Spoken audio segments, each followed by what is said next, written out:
La situation au sud Kivu, l'aéroport de Kavumo, au mai d'M23, une chose est sans surprise, puisque cela c'est tracé l'avancée d'M23 à partir de Goma, où il y a eu des très grandes atrocités dans des coins vraiment qui étaient très stratégiques, que ces rebelles ne pouvaient pas être en mesure de franchir.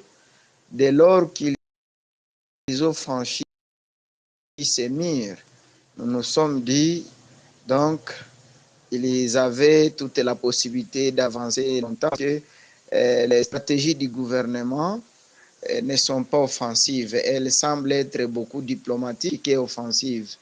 Et aussi, vous trouvez que la présence ou l'absence de tous ces gens que nous citons, le ministre, le président de la République, lui-même au pays, ça ne justifie pas beaucoup la prise de Kavumo.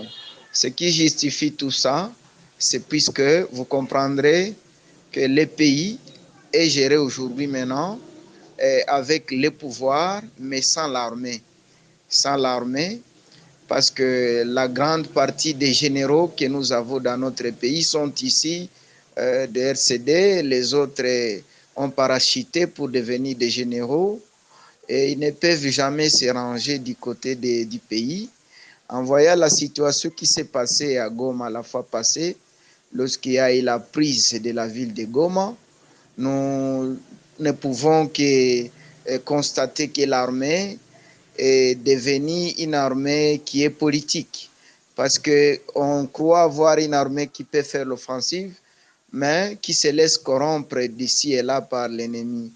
Et aussi, il faut comprendre que la carte n'est pas tracée comme elle a été tracée dans l'état passé, où on parlait des simples M23. Aujourd'hui, il faut réfléchir beaucoup en voyant la tournée des prélats catholiques qui doivent quitter Goma pour Kigali, Kigali pour voir l'opposition. Donc ça nous laisse comprendre que la guerre à laquelle nous faisons aujourd'hui, qui nous fait souffrir aujourd'hui, ce n'est pas une simple guerre d'M23, c'est une guerre qui a des racines au niveau même national. Et donc, cette révolution, comme je l'ai dit tantôt dans l'émission passée, elle a la tendance de bouleverser le pouvoir de Kinshasa. Je crois que les M23, après Bukavu, ils auront les intentions toujours de foncer jusqu'à prendre Kinshasa et renverser le pouvoir.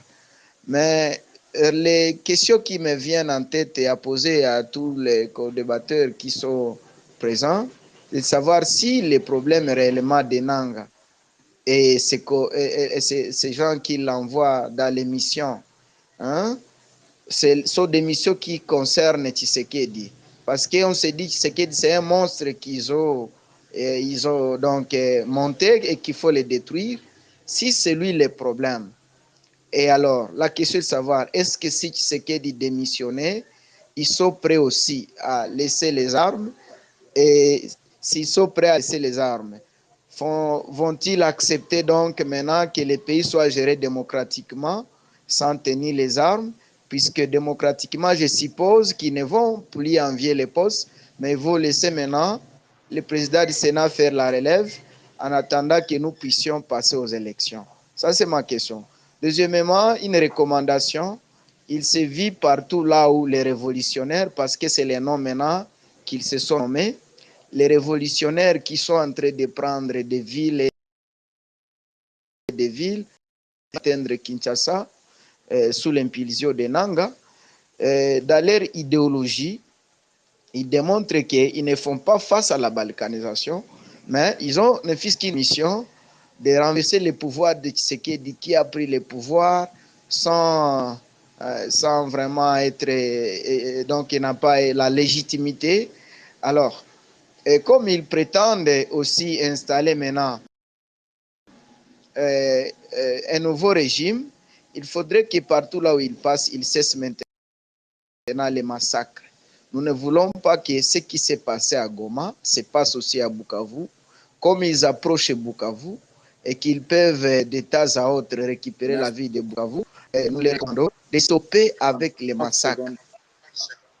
Oui, qu'il stoppe avec les massacres, puisque celui qui se veut révolutionnaire et qui veut installer un régime dans un pays ne devrait pas maintenant aussi commencer à tuer tous les gens, tuer les activistes des droits de l'homme, tuer les représentants de certains mouvements citoyens, tuer les citoyens qui sont visés des doigts ci et là. Et donc ça ne serait pas vraiment une bonne chose.